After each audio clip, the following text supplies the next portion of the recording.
il est arrivé un matin, sans prévenir.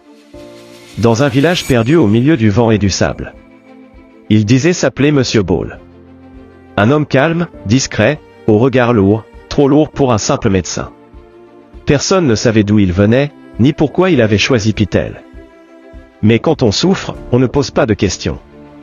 On ouvre la porte à celui qui dit pouvoir guérir. Et à Pitel, tout le monde souffrait. Très vite, il est devenu un héros.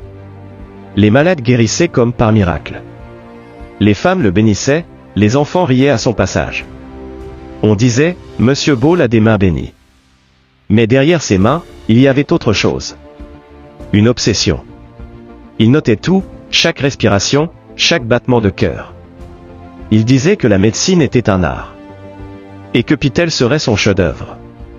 Puis, un soir, tout a basculé. Une femme est morte après une simple injection. Il a parlé de réaction naturelle. On l'a cru. Quelques semaines plus tard, un vieil homme, puis un enfant. 3 morts, sans explication. Mais il continuait à soigner, et le village continuait à croire. Parce que la peur de perdre l'espoir est plus forte que la vérité.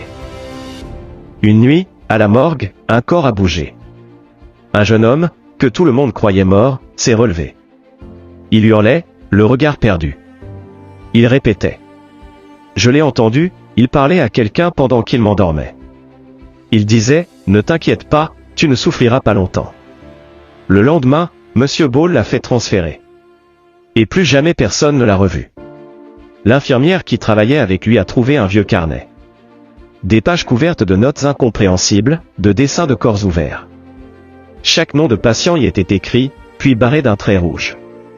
À côté, une phrase revenait souvent. La perfection naît de la douleur. Cette nuit-là, elle a fui le village sans jamais se retourner. Mais le carnet, lui, est resté.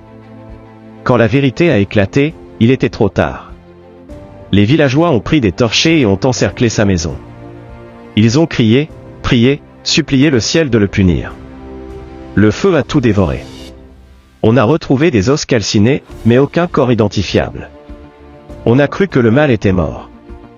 On avait tort. 20 ans ont passé. À l'endroit même où se dressait sa maison, on a construit un centre de santé moderne. On disait, cette fois, Pitel aura de vrais soins. Mais parfois, le sol garde les secrets qu'on croit avoir brûlés. Une infirmière a retrouvé une vieille seringue rouillée sous le plancher.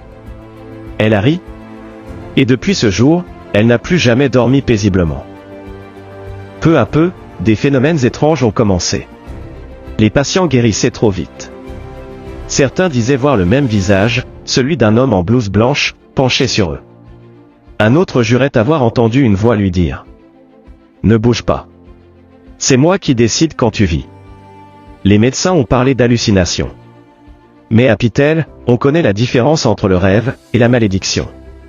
Un prêtre a été appelé. Il a béni les murs, aspergé les salles d'eau bénite. Jusqu'à ce qu'un enfant, hospitalisé pour une fièvre, se mette à rire d'une voix d'adulte. Il a dit « Père, vous perdez votre temps. La mort est ma spécialité. » La lumière s'est éteinte. Quand elle est revenue, le crucifix du prêtre était brisé. Depuis ce jour, plus personne n'a osé entrer dans la salle numéro 4. Aujourd'hui, je vous parle depuis Pitel. Je suis le fils d'un des patients de Monsieur Ball. J'ai grandi avec ses ombres. J'ai voulu raconter cette histoire pour qu'on n'oublie pas. Pour qu'on sache que certains médecins ne sauvent pas des vies. Ils les collectionnent. Si vous entendez cette voix, c'est que j'ai réussi à publier cette vidéo. Si je disparais après, vous saurez pourquoi.